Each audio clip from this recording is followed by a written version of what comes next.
First time mo kumalayas? Opo. So, hindi yung high maintenance, ha?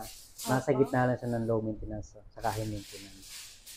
Milky ash brown. Opo. Lalagyan pa kitang curtain bang dito. Gusto ko po sana. Pero ito po kasi inspo ko. Parang ganyan po. Pero gusto ko po manipis lang.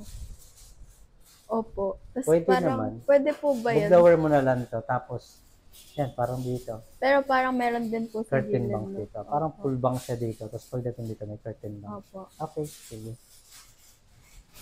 Ready ka na? Yes. Alright. Pa-prepare ko lang, ha? Okay. Thank you. Yan yung gusto mo kulay. Ganda po. Ito natural na kulay. Yung layer, okay lang. Yes po. Planchahin mo na lang siya. Parang bumol yun. Pumuti ka dun sa kulay. Thank you so much. Thank you po. Sunday mo na ito paliguan, ha? Sunday. Oo. Sunday morning. Alright. Thank you. Thank you po.